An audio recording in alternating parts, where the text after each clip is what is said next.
Colloquium.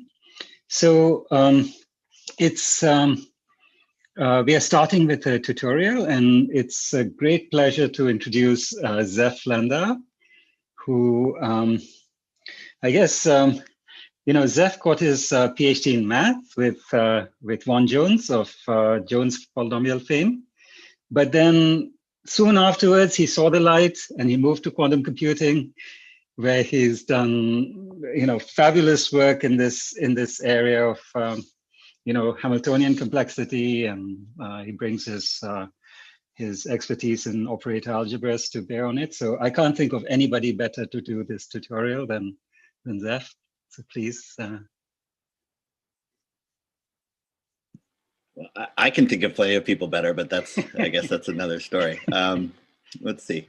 Let me try to share my screen. Let's see if that works.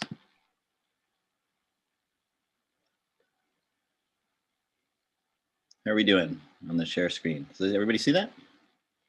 Now I have to sort of.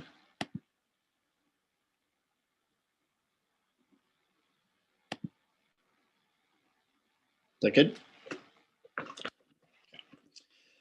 So let's see. So yeah, so I'm the warm-up act for Itai, and I'm gonna tell you a little bit about ground states for local Hamiltonians, starting from pretty basic stuff. Hopefully, let's see. I'm gonna sort of break it down into two pieces. I'm gonna sort of tell you what ground states of local Hamiltonians are and motivate them as a problem from several different directions, from physics and computer science and math. And then I'm going to spend the second half of the tutorial talking about tensor networks, which is a framework that has become extremely useful in sort of looking at ground states and studying their properties. So, and hopefully when we're done with that, you guys will all be ready to go with Itai. So let's start from somewhere. So the starting point is sort of many body physics, right? And so a picture in this, I've lined up, let's imagine these are particles that are in a square lattice, but they can be anywhere. And the idea is that as we're modeling this stuff, each particle represents a d-dimensional space. And then the system as a whole, if it has n particles, is the tensor product of these individual spaces. Right? And so you end up with your worldview is a underlying space H that's d dimensions tensored n times. And that's the dimension of that space is exponential, and n is d to the n. And so when we start to talk about systems, and by what we mean is a system ends up being described by some state in this space, you end up talking about a vector in an exponentially large space.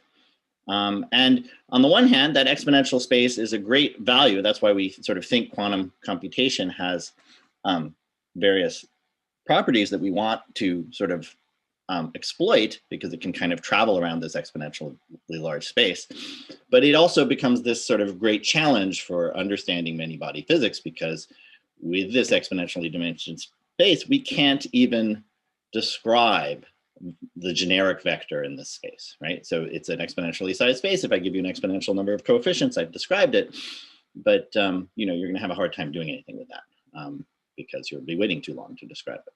So, all right, so that's the challenge, right? You've got this exponentially large space. Now, all is not lost because we aren't worried about all the points in this exponentially large space. We're only sort of interested, from physically motivated questions or other questions, to let's call them physically relevant states.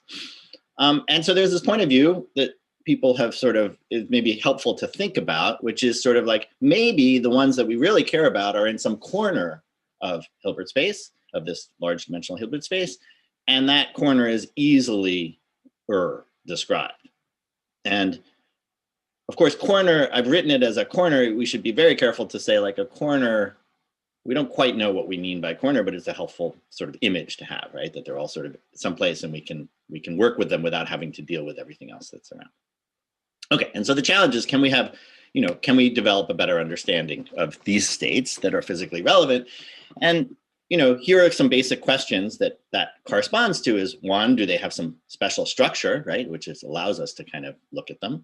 And then, but more importantly, does that structure allow for some sort of meaningful short description. Remember, we have this challenge that a generic state does not, and we're looking at it in the framework of just as an entry in the tensor product space, it does not.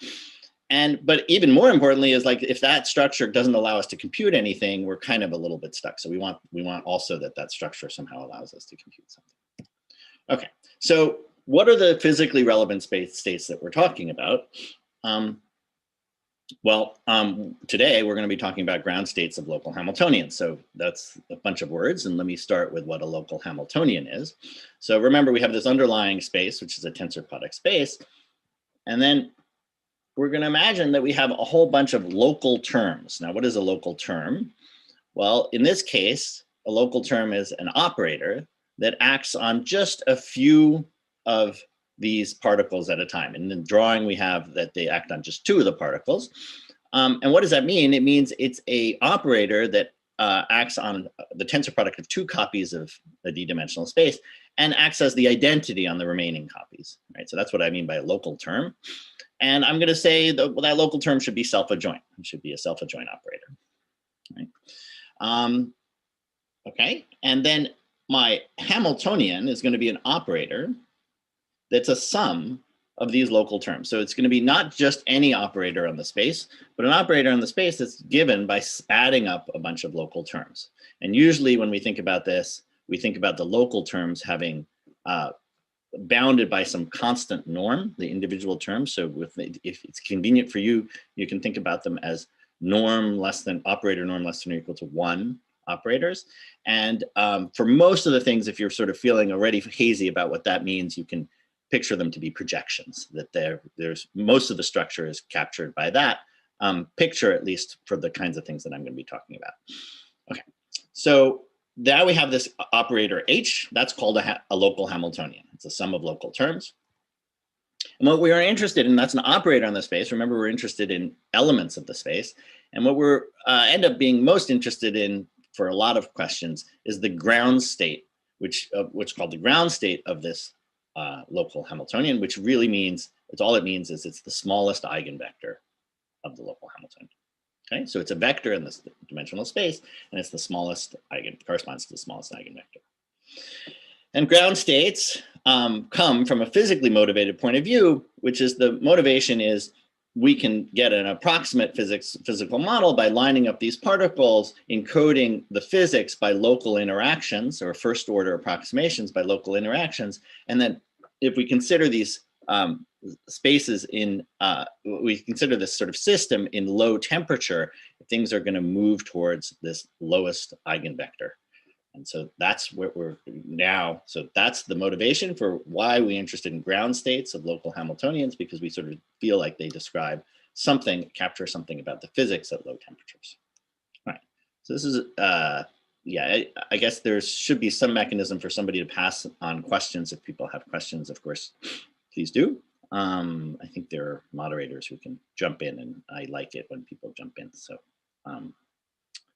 okay, so that's the objects we're going to be studying. Now, I've described them from a physics point of view, but there's a very natural computer science point of view to think about them, and that is that there's a fundamental connection between local Hamiltonians, which I just described, and constraint satisfaction problems. And in a very real sense, local Hamiltonians are the non-commutative analog of constraint satisfaction problems. And I think it's worth going through that connection to understand why it is that computer science has had the effect that it's had and brought a lot to bear on these problems, because there's sort of there's a lens coming from computer science that is not a natural lens from the physics point of view, or not as natural.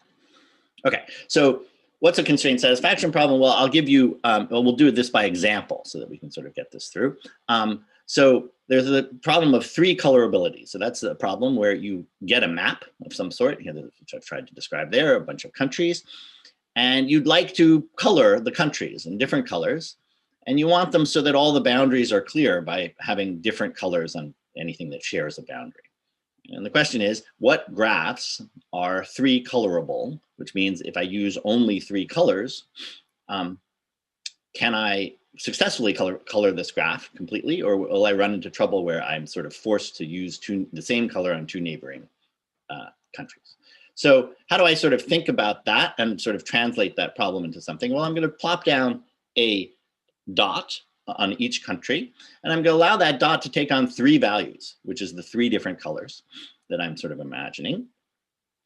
And then what am I going to do? I'm going to say, what's my constraint? Well, my constraint is that if they share a boundary, right, they can't have the same color. So I'm going to draw a line connecting any 2 dots that share a boundary.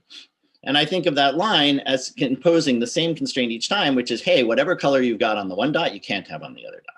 Everything's allowable as long as the 2 colors are different. Okay, so each edge encodes the constraints.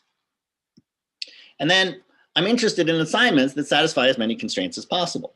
So if you think about what that means, is I want as an assignment, and then I want to count up how many of these constraints are violated. And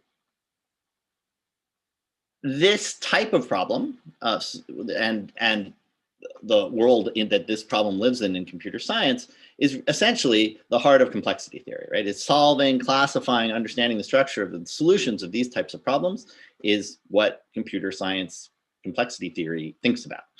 All right, so now what's the connection between, I've deliberately drawn the blue as dots and the blue as particles to be the same things and the edges to be the same things as what I was calling local Hamiltonian terms. And so let's see that correspondence.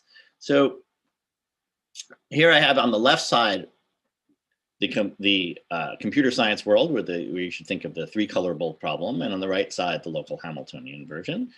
And so here I've got my graph, and the number of colors on the left side is corresponding to the dimension of the particles on the right side. And then the local constraint on the left side, let's imagine it on the right side and ask, what did it look like on the right side, right? So it was a constraint that insisted that a color between the 2 colors, you had them different. And so what that corresponds to, if I try to write down that as a local Hamiltonian, it becomes a diagonal operator in the standard basis, where the basis I was using was the basis that corresponded to different colors. Right? So I can see the setup here as being the constraint satisfaction problem has local constraints that are diagonal if we think of it as a local Hamiltonian problem. Okay, and so then what does the assignment that violates the fewest constraints correspond to? That's for the 3-colorable problem. That corresponds to the lowest eigenvalue. Or the assignment corresponds to the lowest eigenvector, and the lowest eigenvalue corresponds to the least number of constraints that are violated by this solution. Right. So hopefully you sort of understand this connection, and so that from a computer science point of view, local Hamiltonians are just the non-commutative generalization of constraint satisfaction problems. Why non-commutative? Because if everything's in the diagonal basis, as they were on the left side, they all commute. But in general, the HI local terms that act and share particles to act on may not commute, and that's really where the sort of complexity comes from of the quantum systems. Okay. All right, so I've set up this situation. So there are two views of how we can look at local Hamiltonians, ground states of local Hamiltonians. One as the generalization of constraint satisfaction problems, the other as the solutions to physical questions of interest. And I'll remind you what our goal in this whole process is that now that we have this target of these vectors in this high dimensional space, we want to understand, again, do they have any special structure? And does that special structure allow for meaningful short descriptions?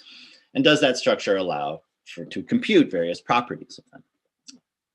And so those are some good questions. And the answer, there's been sort of a lot of progress, I would say, in the last 30 years.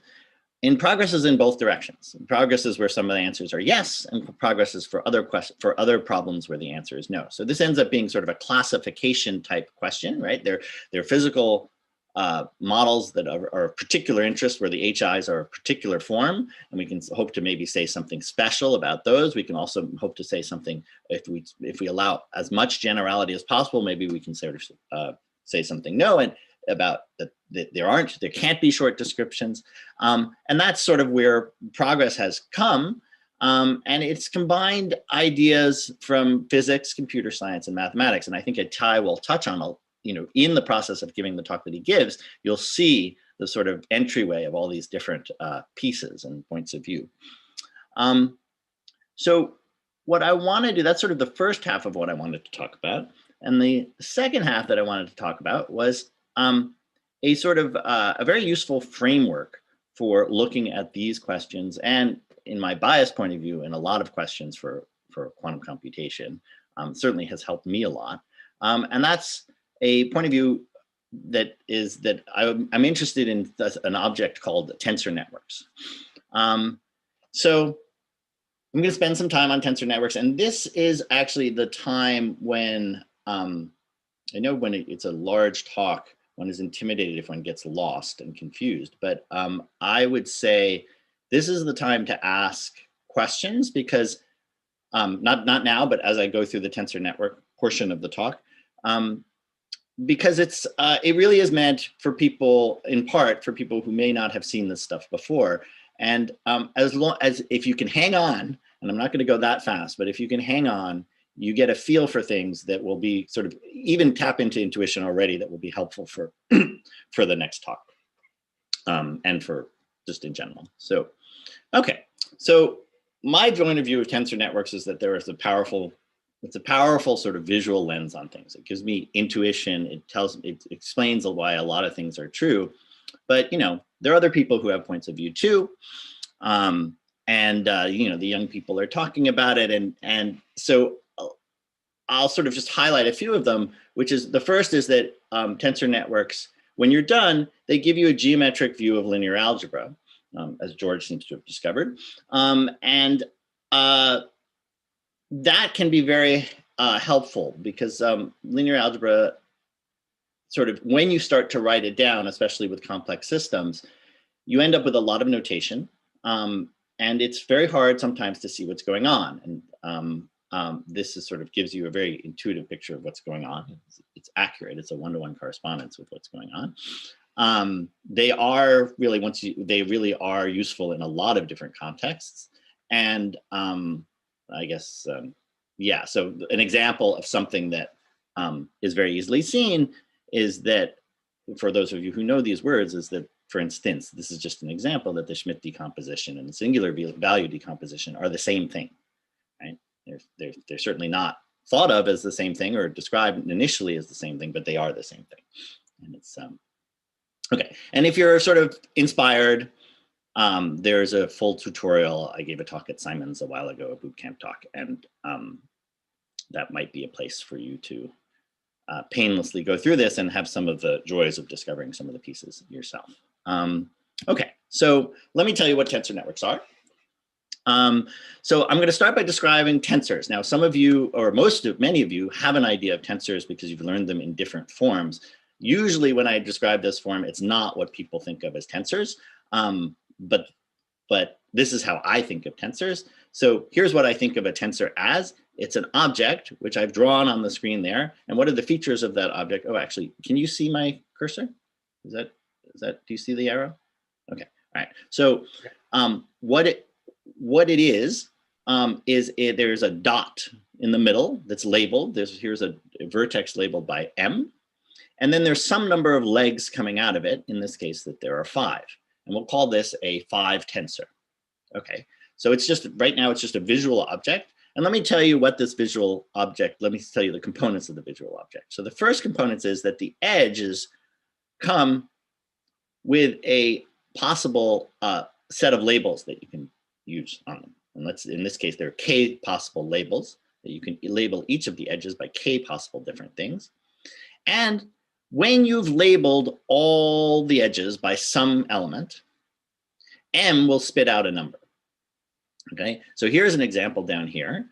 M, we've labeled the first edge by 1, the second by 3, the third by 1, the fourth by 2, the fifth by 5, and M encodes, M now once everything's labeled, it tells you what number it has, which is 2.7.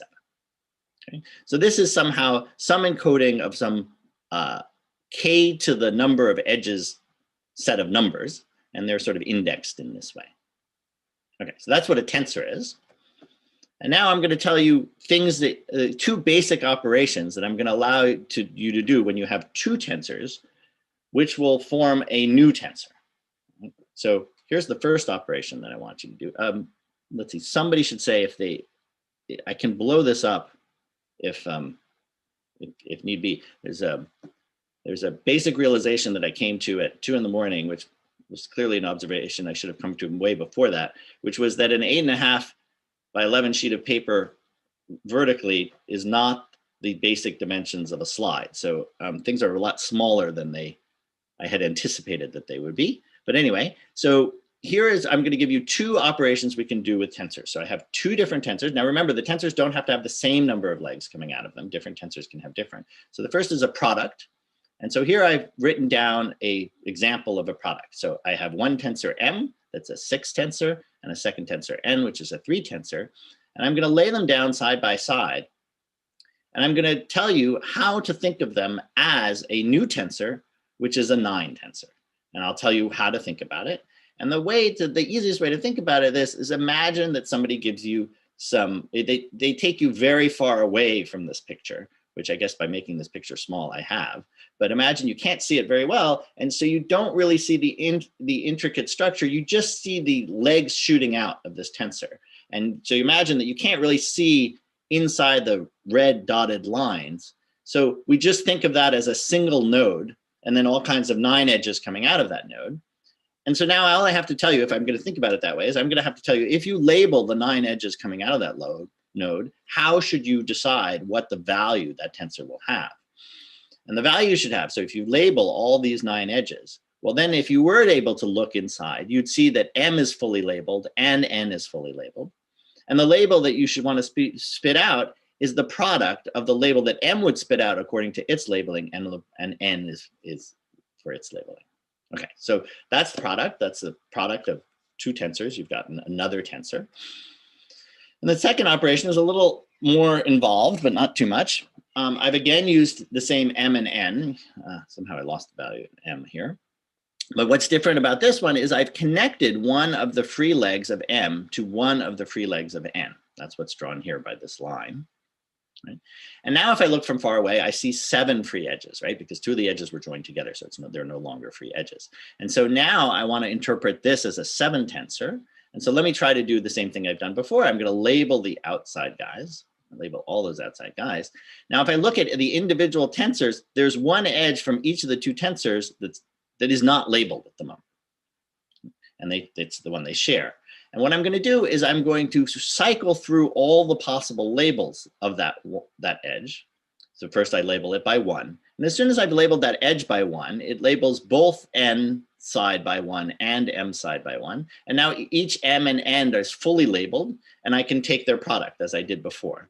So when I put the value 1 here, it spits out a product. And when I put the value 2, it spits out a product. And the value that I'm going to assign to the whole thing is the sum of those products as I cycle through all the possible labelings of this sealed edge. Right? So that's what I've written down here. You label all external edges and you sum over all possible labelings of the internal edge. And then what you sum is the product of the 2 tensors. Right. So now I've got 2 ways to take tensors and make more tensors out of them. Right? Well, I can lay them both down on the screen however I want. That's the product, and I can start to join edges of them. And of course, I can join more than one edge if I follow the sequence each time sequentially. Okay, so now let's back up. Now I've already said how to operate on how operations can do. We can sort of construct some operations on tensors, but let's back up and sort of understand how I want to think about the tensor, because I want to think about it flexibly in multiple ways. Right? So here's the first way I want to think about the tensor. I want to think about the tensor as a vector. Right? And so let me tell you how I'm going to do that. So first I want to tell you the space that I'm going to think of it as a vector in. And the space I'm going to think of it as a vector in is, remember that each of these edges had a number of labels that I could give it. And I had called that labels, that there were k different labels. And so I'm going to think of this vector, it's going to land in the space that's of dimension, let's call V a k-dimensional space. It's going to land in the space that's tensor product of 3 copies of V, one for each edge that's out there. Right? So M is I'm going to think of M as a vector in the tensor product of V 3 times. And how am I going to think of it as a vector? Well, I'm going to think of the labels as basis elements, right, in an orthogonal basis of my choice, a fixed orthogonal basis of my choice. So I've written E1 through EK. If you're used to physics notation, you could sort of say ket 0 through ket, I guess, k minus 1 to make sure that there are k of them, right? So you can think of it either way. Right? And the vector that I get is going to be the coefficient in front of EI tensor EJ tensor EK is going to just be the number that's spit out if I labeled the first edge by EI, the second edge by EJ, and or I and the second edge by J, and the third edge by K. So again, I now see that I'm going to view M as a vector where M's values are giving coefficients in a standard basis of tensor product of 3 copies of a standard fixed basis. Right. So that's my first view of M as a vector. But I can also view M as a linear map. And let me show you one example of that linear map. And then I'm going to you'll be able to see how there are many linear maps that I'm going to show. So I'm going to view it as a map. And there's a typo right here. This, I guess it's not a typo, but a scripto or something. This should be a 2, right? So there should be 1 copy of V here and only 2 copies of V here, not 3. Okay. And I'm going to think of it as a map from this edge to these 2 edges. And that's what's going to this edge is going to correspond to this V, and these 2 edges are going to correspond to the tensor product of 2 copies of V. So let me tell you how to do that. Well, if I'm going to tell you a linear map, all I have to do is tell you how to evaluate it on a basis, right? So let me tell you how to evaluate this linear map from here to there on a basis of this space. And so here's how I do it. I'm going to tell you how M takes EI. So if I'm acting on EI, I imagine that my first edge is labeled by I. Okay? And if it's labeled by I, it's going to be mapped to a vector in V tensor V, and its coefficient in the jkth direction, in EJ tensor EK, is going to be just the coefficient I would get by labeling this edge by J and this edge by K. Right? So M of EI ends up being the sum of MIJK, EJ tensor EK, where MIJK is my notation for label the corresponding edges by I, J, and K and tell me what the number M that you spit out is. Now, for people who are used to tensor networks from physics and tensors from physics, there's some conjugation that tends to be introduced, called contravariant, covariant, these kinds of things. We are not doing any of that in this picture. We are not having directionality to this thing. This is a well-defined structure as is, and this is where it will deviate a little bit from there'll be some complex conjugates that you don't deal with. Okay, so the point here being is that the same object can be viewed as a vector. It can also be viewed as a map from here to these 2 copies. It can also be viewed as a map from we can take the edges of a tensor, divide them into 2 groups, and see it as a map from the tensor product of copies of the edges on the one group to the tensor product of copies of the edges in the other group. And those all at the same time. So they encode all these things at the same time. All right, I've set up this structure. Now, why is this structure even worth paying any attention to? Well, because in a very nice way, it encodes a lot of nice things. And so I'm going to give you the summary of some of the nice things that it codes to motivate, sort of to get a feel and to motivate. So on the top here, I've drawn 3 pictures that I'm going to go through. The first picture is just, all right, this is just a tensor, right? This is just a tensor, 2 tensors joined together. They each were 1 tensors to start. They only had 1 leg coming out. And what you should, so to remind you, when an edge is together, you sum over possible labelings of the edge of the one thing with that label of the edge times the other thing with that label of the edge. And if you spend a small bit of time on that, you'll realize that this is the inner product of M with N, the summation of Mi and I. And so when you see this, so if I interpret M as a vector and N as a vector, I get the inner product of M and N. And again, we can sort of worry about, do we need inner product? Do we mean Do we conjugate the second variable? We don't. Let's not worry about that right now. Let's just imagine everything was real. And so it's a summation of mi and I. Okay, so this picture is inner product. So when I see it, I should think inner product. What about this picture, right? So this picture, I can, whereas over here, I interpreted M as a vector and N as a vector. Here, I'm going to interpret A as a linear map from this top space to this second space. And I'm going to consider B to be a linear map from this space to this space. And this picture ends up being composition or matrix product, right? And so if I write down, if I look at this tensor and I sort of get vague and put a dotted line around here, it's a new tensor with one leg up here and one leg down there. And if I think of it as a map from here to here, it's the map that's the composition of these two maps. And the third picture that I want to just sort of highlight is, here's a picture we haven't seen before, which is the two edges of A. A had two edges coming out of it, and here we've joined them up. Now, if I interpret A as a map from the top edge to the bottom edge, then what does this thing return? Well, it returns, I sum over possible labelings of this edge, which is I, and I get AII. If I thought of A as a matrix with entries ij, I get the sum of AII, which is the trace of A. So looping over the trace of A, I didn't go through the process of summing over K here, but if you did, you'd say, the value for this big tensor at I and J is a sum over K of AIK times BKJ, which is exactly, you would recognize matrix product there.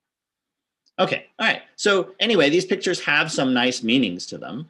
And let me just sort of highlight, give you a flavor for the kinds of things that happen. So now, if I ask you, we all know trace of AB is the same as trace of BA.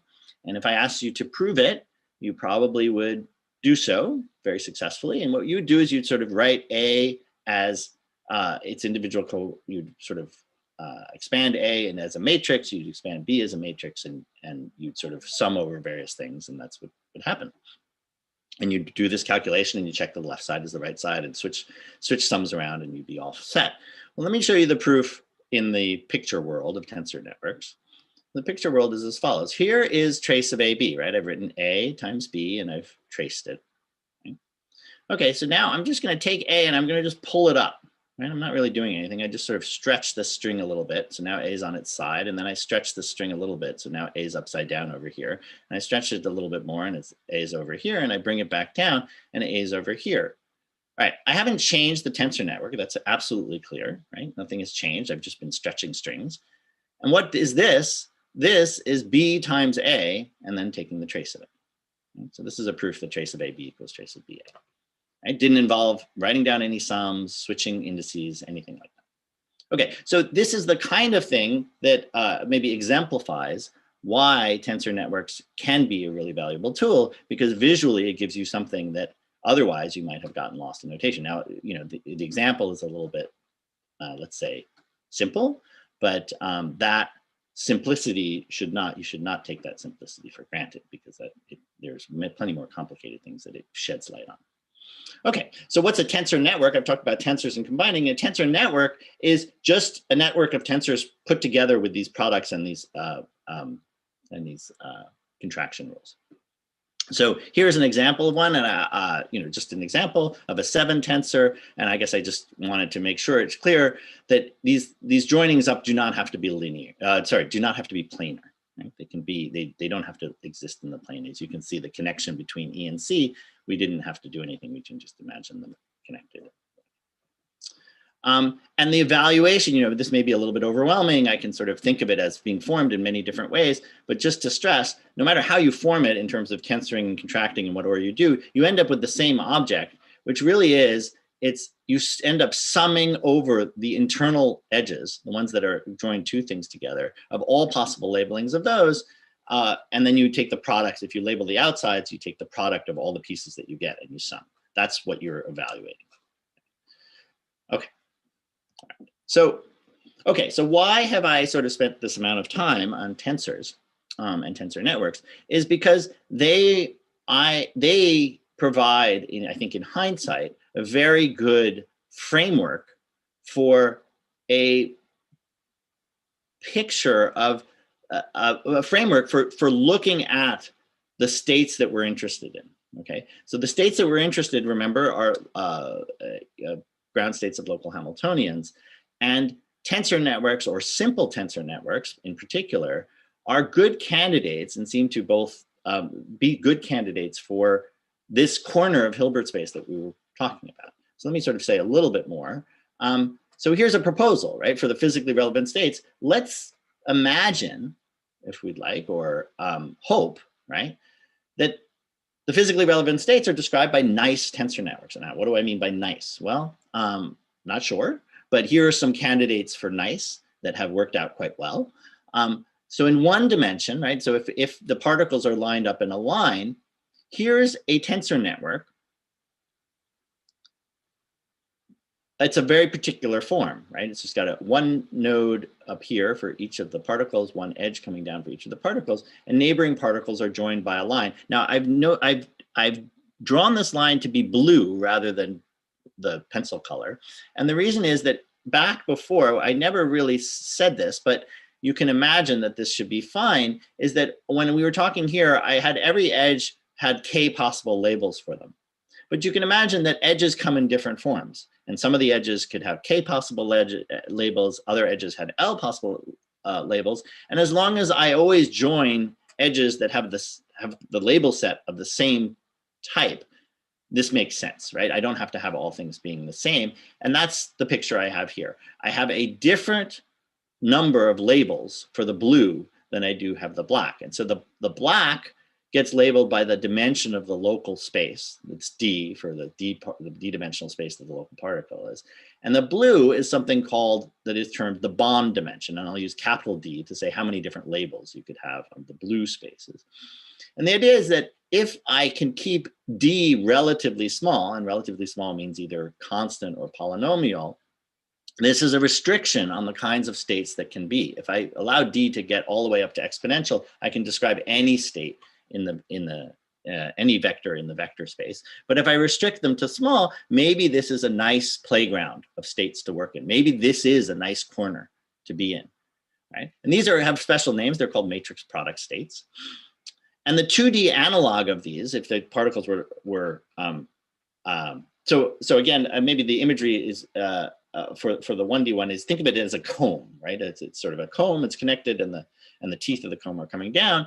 And for the 2D analog, if you can sort of get this picture, now think of this as like a hairbrush, right? So the hairbrush is flat, and the bristles are coming out towards you, and the bristles are the free edges, which correspond one to each particle on a 2D lattice. And in between, they're connected by these blue lines, okay, which are internal edges to our tensor network. These are called projected entangled pair states.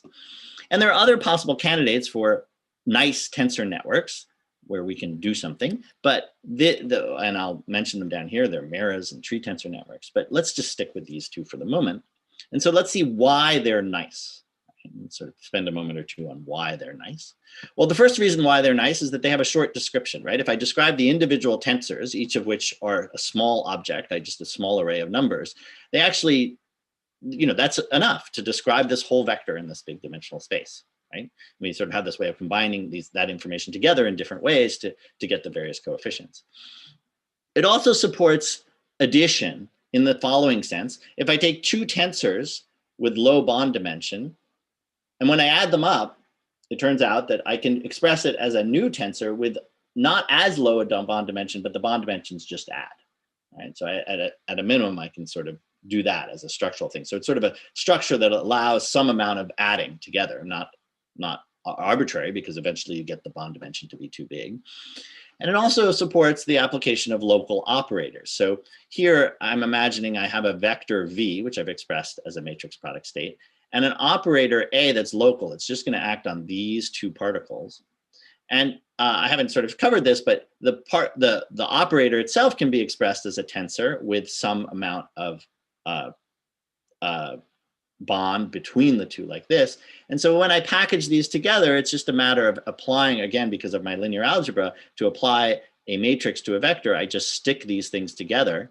And the result is that my bond between this particle and this particle may grow, but it's bounded by how much it can grow. So that's, I've said this, it can be repackaged as a new matrix product state, And the growth of the bond is bounded by the product of the bonds in the two previous ones. And so this allows us to some amount of sort of to play in that space and work in that space, at least for a while, if we can kind of control the bonds and how they're growing. And the final thing that is really the powerful one is that in 1D, computation is tractable. Remember, that was one of our goals, was an expression of things where we could actually do something. And I want to sort of highlight that the inner product of V with W, right? That's this picture here. Now, I want to argue that this picture we can compute. Even though we couldn't actually sort of describe the individual vectors because there were an exponential number of terms, I can do this calculation without crossing that exponential boundary. And the way I do that is a very clever thing, which is I take a view of this tensor as formed not as these two individual tensors inner producted together, but as a different sequence. And let me try to tell you what that sequence is. I imagine a cut here, and on the left of the cut, I think of it as a vector. And that vector sits in the blue space tensored together twice. And then I imagine a cut here, and I think of what's in between that. And that's if I think of it as acting from left to right, it's a linear operator from a d squared dimensional space to another d squared dimensional space. And combined with this one, it's just the application of that linear operator to that vector. And so that's a calculation that I'm doing on a d squared dimensional space. That's a small space. And I can see in sequence, reinterpret this tensor as this product that goes from left to right, always sitting on a d squared dimensional space. I have to do it n times, but that's fine. And so I've done my linear algebra calculation, which is the inner product of V with W, without ever crossing this exponential boundary. I've just lived in a d squared dimensional space and done n multiplications in that space. All right. So that's what makes 1D matrix product states so powerful, is the ability to do linear algebra, by which I mean these inner products. Okay, so I have this formulation, and but to wrap up, I have this formulation, right, which is that what if, right, I started with what if this is the right playground to use, right? What if this is the right playground for these states to be, these ground states? Well, let me tell you one simpler consequence. I mean, maybe I can't get this whole structure, but what would have to be true? And that's something called an area law.